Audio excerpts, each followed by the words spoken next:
Well, the Butler Bulldogs played at the Georgetown Hoyas in Washington, D.C. on Saturday, and Butler comes away with the win. I don't know how. We probably shouldn't have won that game. It was ridiculous how it ended. Had a 16-point lead going into the closing minutes at Georgetown. I think it was like a 13-point lead with just under 3 minutes to go, and blew it. We went to overtime. For whatever reason, the entire team just couldn't hit free throws. Kellen Dunham, who's usually pretty automatic at the free throw line, missed 5 free throws. He was 7 of 12 for the game. Tyler Lewis, who also is like an 86% free throw shooter like Kellen Dunham, he missed 1 in the closing minutes. Keelan Martin, one of the better free throw shooters, he missed 6 for the game. Roosevelt Jones missed 3, and everybody was just missing free throws at the very end, and we couldn't put the game away because of that. And just stupid decisions at the end. Not, the charge by Tyler Lewis to give the ball right back to Georgetown when we were up by 4. They allowed them to cut it to 2. The decision by Kellen Dunham to try to go in for the layup on a breakaway over a Georgetown defender rather than pulling it back out to waste more time and sending him to the free throw line, even though he wasn't hitting them. But man, I thought for sure we'd lose that game. As soon as Roosevelt Jones fouled out in overtime, I thought that was it. But Devontae Smith-Rivera for Georgetown, when he fouled out, that ended it for them, basically. The fact that we're so streaky or spurty, we'll score a bunch of points and then we'll go on in a drought and let them score and catch up.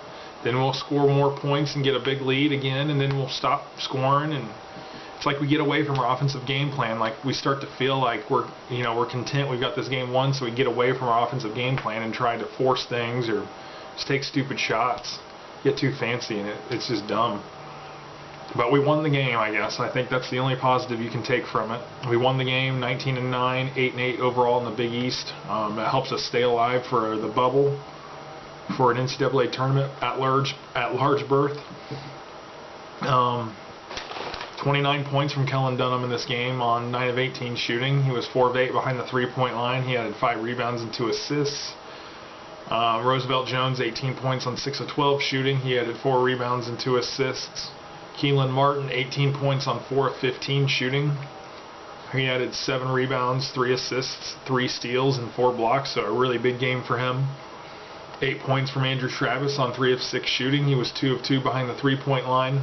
Added 3 rebounds and 4 assists. Tyler Weidman, 7 points on 3 of 7 shooting. He had 8 rebounds and 2 assists and 7 steals. And that was the other thing. Butler's defensive field goal percentage was actually not very good, because Georgetown shot 30 of 61 for 49.2%. But what Butler was able to do was force so many turnovers defensively. So while they did shoot the ball very well, Butler was able to have more opportunities to score up because of that. And that's why, if you look at the points off turnovers, Butler destroyed them in that category, 34-10. We actually shot 42.9% for the game, which is 27 of 63, 8 of 15 from the 3-point line, which is really good, obviously, 53.3%. And then the free throw line was just atrocious, 28 of 44 for 63.6%. We actually got out-rebounded in this game, 42-32. They had more offensive boards at 11-9. Equal in assists, 14 apiece. We had 13 steals to their 4.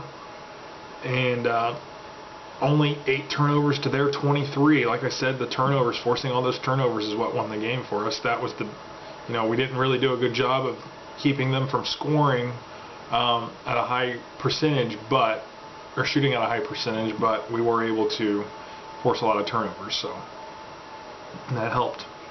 But yeah, Butler wins, and now we get to play Seton Hall at Hinkle Fieldhouse on Wednesday night. Looks like I'm going to be going to the game, so hopefully we can get the win, get the sweep, and beat them after they just beat Xavier somehow. So see what happens. Thanks for watching, guys, and have a good one.